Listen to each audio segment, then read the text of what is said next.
Hello, everyone. Greetings from Northwest Kansas. Jesus is Lord of everything, even of the Sabbath. I'm going to be sharing the 6th chapter of Luke with you today. May God and the Holy Spirit translate, interpret all of this for you as I share it. There won't be much commentary, but there'll probably be a little bit. Now as it happened on the second Sabbath after the first, that he, Jesus, went through the grain fields, and his disciples plucked the heads of grain and ate them, rubbing them in their hands. And some of the Pharisees said to them, "Why are you doing what is not lawful to do on the Sabbath?" But Jesus answering them said, "Have you not even read this, what David did when he was hungry, he and those who were with him, how he went into the house of God and took and ate the showbread, and also gave some to those with him, which is not lawful for any but the priests to eat? And he said to them, The Son of Man is also Lord of the Sabbath." Now it happened on another Sabbath that he entered the synagogue and taught. And a man was there whose right hand was withered. So the scribes and Pharisees watched him closely, whether he would heal on the Sabbath, that they might find an accusation against him. But Jesus knew their thoughts and said to the man who had the withered hand, "Arise and stand here." And he arose and stood. Then Jesus said to them, "I will ask you one thing. Is it lawful on the Sabbath to do good or to do evil? To save life or to destroy?" And when he had looked around at them all, he said to the man, "Stretch out your hand." And he did so, and his hand was restored as whole as the other. But they were filled with rage and discussed with one another what they might do to Jesus. Now it came to pass in those days that he went out to the mountain to pray, and continued all night in prayer to God. Friends, have you ever prayed all night? If you take your prayer life seriously, there will be nights that you pray all night. There will be days that you pray all day. There will be many times that you pray without ceasing.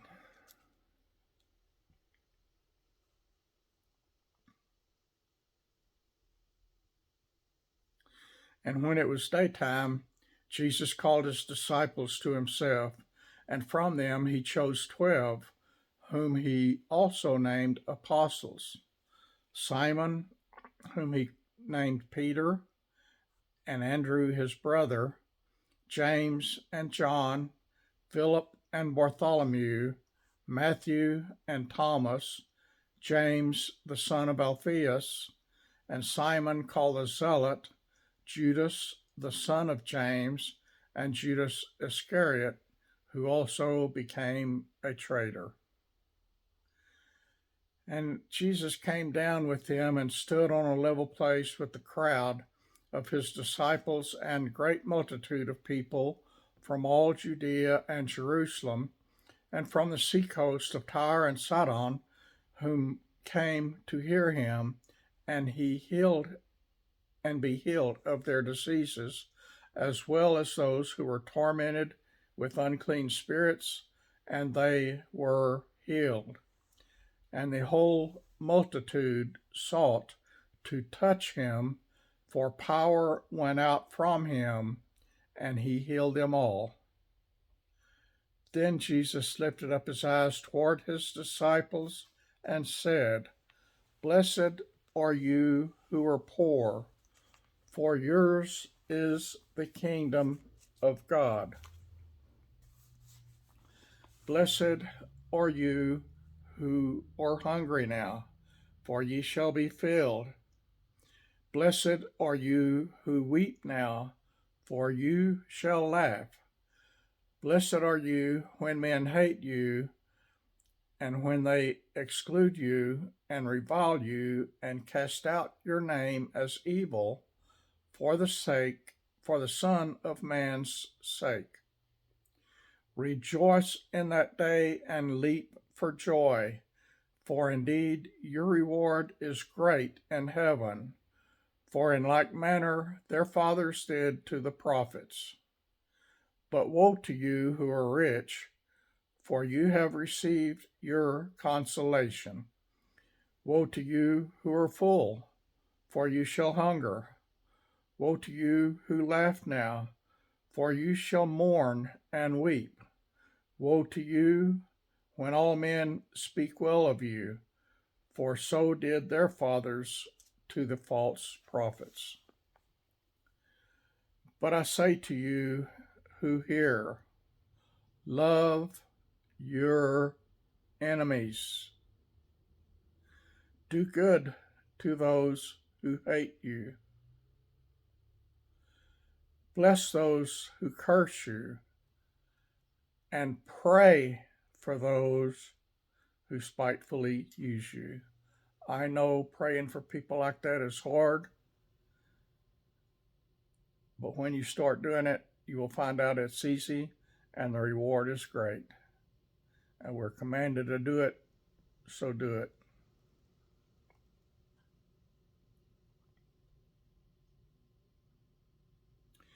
To him who strikes you on one cheek, offer him the other cheek. And from him who takes away from your cloak, do not withhold your tunic either. Give to everyone who asks of you. And from him who takes away your goods, do not ask for them back. And just as you want men to do to you, you also do to them likewise. But if you love those who love you, what credit is that to you? For even sinners love those who love them. And if you do good to those who do good to you, what credit is that to you? For even the sinners do the same. And if you lend to those from whom you hope to receive back, what credit is that to you? For even sinners lend to sinners to receive as much back. But love your enemies and do good and lend, hoping for nothing in return, and your reward will be great, and you will be sons of the Most High, for he is kind to the unthankful and evil. Therefore be merciful, just as your Father also is merciful. And friends, what I do without making somebody poor and in need ask me if I will lend them something or lend them money, God has taught me to see their need without them having to ask, and I provide as good as I can. I have helped many, many, many people before they even had to ask, because I knew the situation they was in. God led me to them, and so just do it. Just do it. And the Bible here, of course, it's always right, but it's right about this too. All right, continuing on. I can't remember if I read verse 36, which says, Therefore be merciful just as your Father also is mercy, and think of all the mercy He has given to us. So we need to be merciful to others. Bam. Judge not, and ye shall not be judged. Those first two words, judge not, I believe could possibly be, probably is, the most misquoted, most twisted out of context words in the Holy Bible. I have seen so many people post just those two words on their Facebook. Judge not.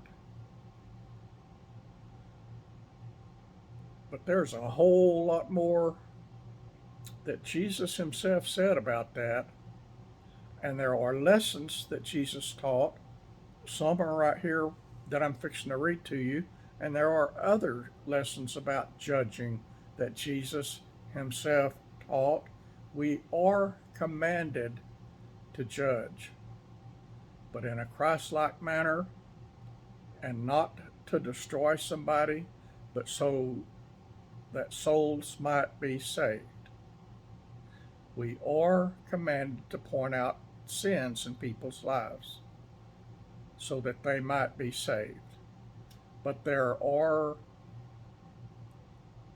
things we need to do before we point out sins in other people's lives, and this is going to touch on it, and it's in other parts of the Bible also. So let me start there again. Judge not, and ye shall not be judged. Condemn not, and ye shall not be condemned. Forgive, and you will be forgiven. Give, and it will be given to you. Good measure, pressed down, shaken together, and running over, will be put in your bosom. For with the same measure that you use, it will be measured back to you. And often it will be multiplied back to you. And Jesus spoke a parable to them. Can the blind lead the blind? Will they not both fall into the ditch? A disciple is not above his teacher, but everyone who is perfectly trained will be like his teacher. And why do you look at the speck in your brother's eye, but do not perceive the plank in your own eye? Bam! Get that plank out of your eye before you point out the speck in somebody else's eye. How can you say to your brother, Brother, let me remove the speck that is in your eye, when you yourself cannot even see the plank that is in your own eye? You hypocrite! First remove the plank from your own eye, and then you will see clearly to remove the speck that is in your brother's eye. For a good tree doth not bear bad fruit, nor does a bad tree bear good fruit. For every tree is known by its fruit. Every Christian is known by their fruit. For men do not gather figs from thorns, nor do they gather grapes from a bramble bush. A good man out of the good treasure of his heart brings forth good, and an evil man out of the evil treasure of his heart brings forth evil. For out of the abundance of the heart his mouth speaks.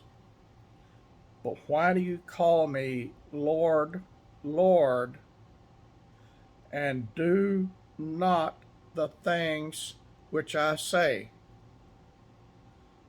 Bam! That's Jesus speaking, except for the bam. The bam was from this old bald-headed redneck. Friends, how can you call Jesus Lord if you don't obey him? That's what he's saying here. You can't. So many people are running around claiming Jesus as their Lord, but they don't no more obey him than the man in the moon. And let me just skip over, and this wasn't planned as part of this reading today, but let me skip over to Matthew 7, and I think it's verse 22. Let me look. Matthew 7, verse 22. This is Jesus speaking too. Many will say to me in that day, Lord, Lord, just like I just read you here in Luke chapter 6, verse wherever I was.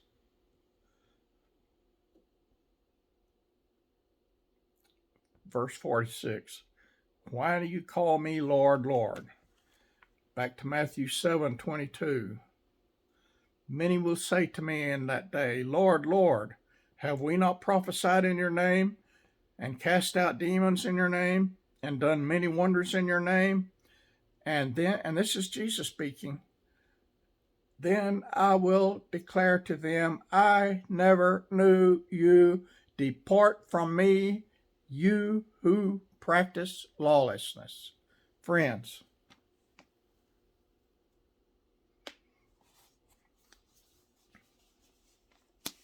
going back to Luke 7:46, why do you call me Lord, Lord, and do not obey me? Do not do the things which I say. Whoever comes to me and hears my sayings and does them, I will show you whom he is like. He is like a man who builds a house, dug down deep, laid the foundation on the rock, and when the flood rose and the stream beat vehemently against the house and could not shake it, for it was founded on the rock. But he who heard and did nothing is like a man who built a house on the earth with a foundation, against which the stream beat vehemently, and immediately it fell, and the ruin was great thereof. So, bam, friends, don't play church with Jesus.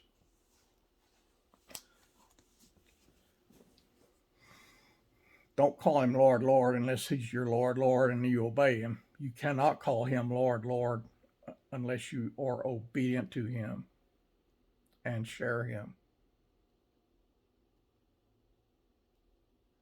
You cannot judge others as long as there's sin in your life. Get the plank out of your own eye before you try to remove the speck out of somebody else's. I love you, friends. Still working on my house. And this little bit right here is all you get to see, because it's a mess. I have got some things. I've done a lot. I've accomplished a lot. But I've still got a whole lot more to do. Yesterday I bought a few more pieces of furniture, and they're sitting right here in this room with me, not where they're supposed to be. I bought a couple of I bought several, 5 or 6 antiques to kind of decorate this old house with. So I've got a lot of work to do.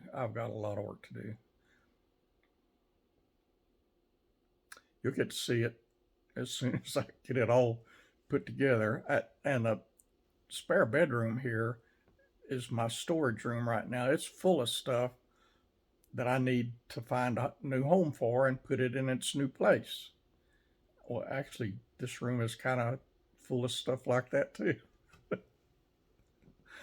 Oh, goodness. I love this place. I love the people here. I don't know why God sent me here. And I came here because God was adamant about me coming here. I didn't know anybody here. I'd never been here in my life. I never heard of the town in my life. I'd never been to Kansas before in my life. I found other places I wanted to go. God kept telling me, no, Bubba, go to Plainville. So here I am, and I love it. I absolutely love it. This place is surrounded by his creations, and I wish you could see the trees out in my front yard. They are the prettiest color right now.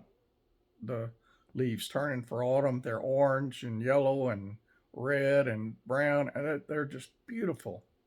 I've taken a picture and put it on my Facebook, and the terrain around here, the hills and the valleys, is just, it's awesome. And it's the friendliest people I have ever met anywhere I have ever been, and I have been all over the world many times. It's just, strangers I've never seen before will stop when they see me pull up with a pickup load of stuff. Strangers will stop and ask if I need help unloading it. It's just, it's crazy. I've never seen any town like that. Everybody wants to help everybody else, and it's just awesome. But anyway, this video is over 20 minutes. I got to get off of here and get to doing other stuff. One more thing. When I found out, that God was sending me here, and I did some research, found out that it gets cold here, a whole lot colder than down on the Texas Gulf Coast. And I don't like cold. Y'all know that. I've never liked cold. I I enjoyed the heat down on the Texas Gulf Coast. In the summer, the 90s and 100-degree temperature I loved. I'd be outside all day in it, pretty much all day long. And I told God when He was going to send me up here where it snows a lot each year, I said, God, I'm going to need some help dealing with that snow, with that cold weather. This week that just ended, we had 4 or 5 days in the 20s. It got down, 24 was the lowest it got. It was usually either 26 or 27. And not just for an hour or two, but for all night and half the next day. The 24 is lowest. I hadn't got snow yet. It was forecast one day, and it came right to the edge of my town, but it didn't come in my town. And I'm like the first street going west, and it was coming from Colorado way this way. It just didn't make it that extra block to my house. And I don't care. I've kind of learned what to do and how to prepare, and I'm prepared. Everything's all right. But anyway, what I started to tell you, yesterday I went to the next town over, which is the town I have to go to, for buying stuff because there's nothing in this town. A couple of convenience stores, a couple of gas stations, a Dollar General, and I've spent a lot of money at Dollar General, and there's a hardware store that I've spent a lot of money at here also. But most of the stuff I need, I have to go to the next town, and it's a 40-mile drive or a 40-minute drive one way. I guess it's more than 40 miles because I usually drive 65 and 70 going over there. And up and down those big hills, Hemi is guzzling the gas. I'm using way more gas than I used on the flat terrain of the Texas Gulf Coast. A tank of gas barely lasts me a week. Matter of fact, I have to fill up every week. And I don't go that much. I'm at home just about all the time, but when I do go, it's going up and down hills, and the winds here are crazy. We have just about every day winds over 50 miles an hour with gusts up to 55 miles an hour, and that is bad for gas mileage too. That's like trying to drive in a hurricane almost. I think the Category 1 hurricane speed is 65 miles an hour, and we have winds of 50 to 55 miles an hour almost every day here. So it's almost like I'm driving in a hurricane every time I go anywhere. Good thing I don't have hair. It wouldn't be straight because it's blowing all over the place. I told somebody, joking with them, I took my hat off because I wear my hat everywhere I go. I took my hat off and told them the wind was so strong it blew the hair plumb off the top of my head. And they laughed. They'd never met me before. They didn't know I was bald headed till I took my hat off.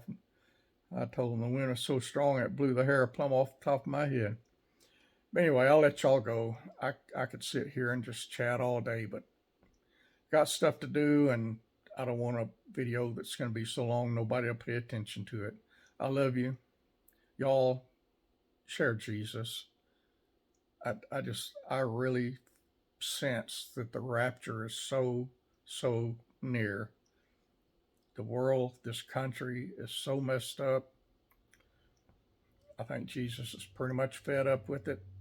I know I'm fed up with it, and I'm not Jesus. I'm not near as patient as Jesus. If I had been Jesus, I would have already been pouring my wrath out on this country for what it did to him. But Jesus is a whole lot more patient, and he's waiting for something. He's got a good reason. I just don't know what it is. I think it's time to rid this world of evil and get the 1,000-year reign, the millennial reign started with Jesus as King. I am so anxious for that. I'll let you go. I love you. Y'all seriously do share Jesus. There's so many lost people in this world, so many lost people in your town, and I don't care what town you live in, it's full of lost people. Because there's more lost people, way more lost people than there are saved. Just about everybody will tell you they're saved. But like I just read, look at their fruits. That'll tell you a lot. And do judge. Do judge to save souls, but do it according to this book. Do it according to the way Jesus taught us. And do it only as a last resort if nothing else works. I've done it 2 times that I am positive about, and maybe 3, I can't remember. And it worked each time. You know, the same thing happened to King David when he had that affair with Bathsheba, who was married to one of King David's soldiers. Remember that? King David was so oblivious to the point that he had sinned. Not only did he commit adultery with a married woman, he also had her husband killed. And he was oblivious to the sins that he committed. I guess that's how strong Satan can work at times. But he had to get his sins pointed out to him, and then he fell all to pieces, sorry that he had sinned against God the way he had done. There's people around you that's the same way. They're committing sins that you see that they don't see. They need to be awakened. And how are they going to get awakened unless you awaken them? Their soul needs to be saved. So don't just stop at the 2 words, judge not. Keep going, because there's a lot more. Jesus gives us explicit instructions on how to judge people so that their souls can be saved. And I don't care where you live or where you go. You look to your left, you look to your right, you look straight ahead, you look behind you. There are lost people there that needs Jesus. So friends, get off your butt and share the word of Jesus Christ to this sick and dying, sinful world. If you're a Christian, you're going to do it. What did Jesus say that I read 2 or 3 times? Why do you call me Lord, Lord, and do not the things I say? Jesus says, share the gospel. So don't call him Lord unless you're sharing the gospel. Talk to y'all later, friends.